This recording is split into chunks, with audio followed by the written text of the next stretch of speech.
Бұл мәселені қаңтар айында биыл көтердік. Содан кейін әрине бірден антикормен және де жер ресурстарын басқару департаментінен бұл мәселені тексере алмаймыз. Яғни мына тексеру парақтары жоқ деген яғни әртүрлі сылтаулар болатын дегенмен де бас прокуратураға жолдап, оны наурызда не сәуірде болу керек. Олар облыстық прокуратураға тапсырып және прокурорлардың осы мәселені жіті бақылауға алып, аудан прокурорын тапсырып, мамандарды тартып, яғни біздің уәждерімізбен келтірген талдауымыздың нәтижесін дұрыс қорытқаннан кейін осы әкімдіктің жер қатынастар бөліміне осы талап арызды берді. Яғни кезінде Есжановтың жерді алуы заңсыз, бұл шарттардың бәрі негізсіз және Жакуповқа сатуы заңсыз. Жакуповтың оны бөліп 24 учаскеге бөліп 19 гектар жерді басқа тұлғаларға сатып жіберіп, сыйлауының өзі де заңсыз деген талап арызы бүгін сотпен қанағаттандырылды. Судья Сидорова, менің ойымша, барлық біздің уәжіміз бар, келтірген мамандардың қорытындысы бар, және де ең басты сол шаған бойындағы жерге біз барып көрдік, ештеңе жасалмаған, спорт база жоқ екен.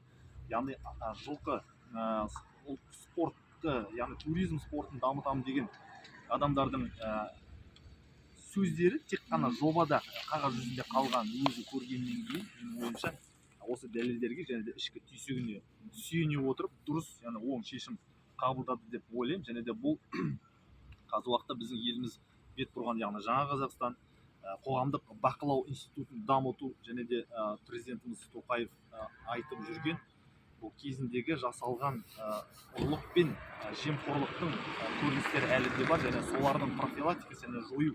Айтқанда кезінде заңсыз алынған мемлекеттік меншіктегі жер болсын, нысандар болсын, кейін қарай бюджетке, яғни халық билігіне қайтару деген нағыз принциптерге бірге ұйқасады. Және де бұл ең басы біздің, яғни біз сияқты кішкентай адамдардың, белсенді адамдардың, қоғам белсенділердің ашық пікір айта алатын қоғамның өкілдерінің шынында да азаматтық қоғамның пікірінің шындыққа жанасатын, және де біздің жан айқайымыз ол өзіміздің мүддеміз үшін емес, ол халық үшін, оның ішінде ең бірінші ол мемлекеттің пайдасы екендігін дәлелдеп көрсетеді. Жакуповтың аты Карим Жакупов.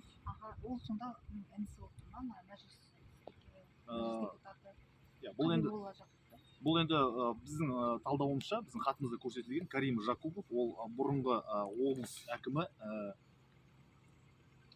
Қабиболла Жакуповтың немере інісі болу керек.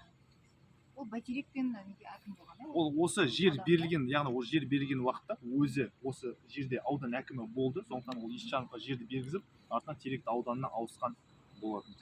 Қысқаша орысша айтсаңыз.